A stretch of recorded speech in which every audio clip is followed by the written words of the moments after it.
استعمالي کیږي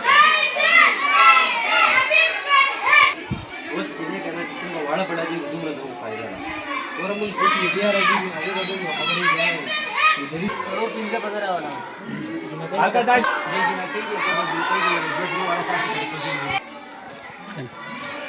السلام علیکم عزتمندو منګ دی وخت کې گورنمنٹ پرایمری سکول جټکول کې موجود یو چې ډېر پیرې موږ تاسو سره په دې باندې خبرې وکړې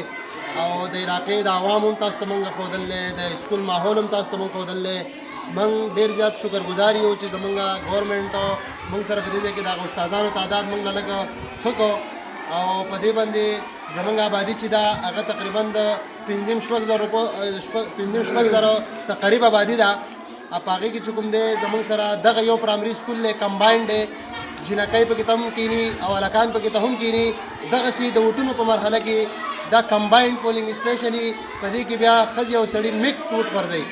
نو موږ د حکومت وخت نه دا مطالبه کوو چې دا والي ریاست سوات د زمانې نه موږ سره دغه یو سرکاري نشاني ده او دومره حکومتونه پکې تیر وته دومره خلک پکې ته بدل شو او دومره مختلف ترقیانې پکې ته وشوي او اوس خو چونکې وخت راغلی د ترقۍ دور دی هر طرف ته او تعلیمي دور دی او ایمرجنسي بنیادونو باندې حکومت د تعلیم په حوالې سره کار کوي نو موږ د دې حکومت نه د خیبر پښتونخوا حکومت نه او د دې لوکل انتظامیه نه دا درخواست کوو چې د پاره د خدای زموږ د سکول د بچي چې کوم دي شاته تاسو لیدی شئ دا کته په ځمکه باندې ناست دي او بار په برنډې کې ناست دي دوله د یو داسې ماحول ورکړي چې په هغه ماحول باندې زمونږ دا بچي چې کوم دی د سکول سره د تعلیم سره نور شوق پیدا شي او موږ نور خلک چې کوم دی خپل ماشومانان په دې سکول کې داخل کړو زمونږ بچي چې کوم دی بار ځي ګناهګر ته ځي نورو سکولونو ته ځي هلته کې سبقونه وایي نو دا 6,000 آبادي ده دې آبادۍ کې دغه یو پرایمري سکول دی موږ د حکومت نه دا مطالبه کوو دا والدین چې کوم دي موږ دا ټوټل د دې حکومت نه دا مطالبه کوو چې موږ له دلته کې هغه پړای والا ماحول جوړ کړي دا 2 کمرې چې د والي صاحب د زمانې دا نشانی چې ده په دې کې خپل یو نشانی ولګي چې کم سے کم موږ صدیانو پورې بیا دا یادو چې د ګورنمنټ موږ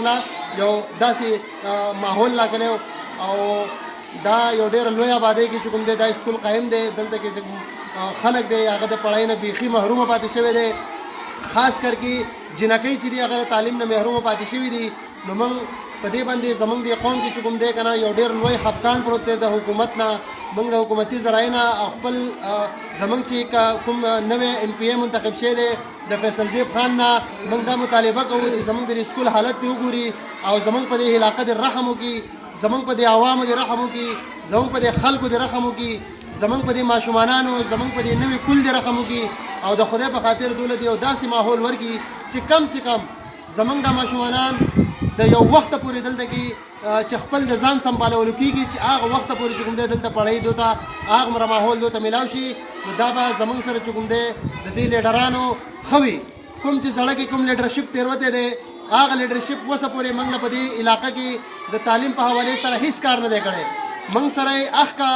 په اخکا نظر موږ ته کتلي په کوم نظر چې پخوانی دور و لکه موږ په 1930 په 1940 کې وخت تېرو لګی نو د خدای په خاطر موږ خپل د لیډرانو نه دا اپیل کوو موږ ته پر زور اپیل کوو چې زموږ په بچو په حال د رحم وکړي او موږ له داسې یو ماحول لا کې چې په هغه ماحول کې موږ خپل بچی رالیږو په سونو ماشومانان په چنو کوڅو کې ګرځي ماحول نشته چې په هغه ماحول باندې مطلب هغو ته چې کوم ماحول نه دی میلاو دلته کې نو د هغې په وجه زموږ بچي خراب شو زموږ د بچو مستقبل تباه شو د خدای په خاطر موږ سره زموږ په حال باندې رحم وکړي او موږ له د کمرې زیاتې کړي یا زموږ د سکول د لږ مخې ته پړاو کړي فرمان ته درخواست کوم چې دی په یو څو خبرې وکړي او یو خپل وړوکی شان دغه دی پکې ته وکړي خپل بسم الله الرحمن الرحیم دا چې کومې خبرې وکړې زموږ د ټولو دا مطالبات دي خو افسوس چې 15 کاله دور د پاکستان تحریک انصاف تیر شو او دغه دا ناره وه چې تعلیم چې دی زموږ په ترجیحانو کې په لیست باندې اول نمبر باندې پروت دی خو چې کله موږ وګورو نو 15 کالو کې زموږ سکول چې دی هغه حق دی او حق دی پکار وه چې دلته کې پلی ګراؤنډ وی پکار وه چې دلته کې د تعلیم سره سره غیر نصابي سرګرمیانې وی چې په هغې کې د هغو ذهني نشونما کې دی دا یوازې دا نه ده چې صرف واړو کې راځي سکول وي او بیا ځي واپس کور ته د دې سره غیر نصابي سرګرمیانې هم پکار دي چې وړو کې څومره مصروف وي نو هغومره هغه له ښایي چې څومره وړو کې فارغ یې نو دومره هغه په غیر سرګرمي یا غیر ضروري کارونو کې ملوثه کېږي او معاشرې ته چې یو ښه پیغام نه ځي او په معاشره کې برایان هم دقه شان جوړېږي چې څومره یو واړه ماشوم چې دی هغه مصروف وي نو د هغه مصروفیت دی چې هغه خپل کار سره کاري او دا چې کوم غیر ضروري اکټیویټیانې دي په دې کې بیا هغه نه انولف کېږي. نو زمونږ دا درخواست دی اوس دا چې کوم ګورنمنټ راغلی په دې کې هم دا زمونږ خپل یو आवाज دی زمونږ بار بار موږ دا आवाज چوت کړلی په میډیا باندې. اوس تقریبا د دومره کوشش نه باوجود 2 کالونو موږ आवाज لګوو نو موږ له صرف 3 استادان اوس راغلل. ډېره د افسوس خبره ده. پکار خدا و چې دلته کې میډل سکول وي د دې آبادي چې وګورې او د ریاست والي سواد د وخت کې کوم سکولونه هلته کې کالجونه دي. نن سبا چې موږ وګورو موږ سره پرایمري سکول دی پاک درو باندې خلک ناست دي هغه بوجۍ دي که نه پکار و دلته کې لیب وي کمپیوټر لیب وي د ګراوند وي میدان وي خلکو پکې لوبې کولې ماشومانو نو هغه شی دلته کې نشته. اوس چې موږ وګورو نو زموږ سره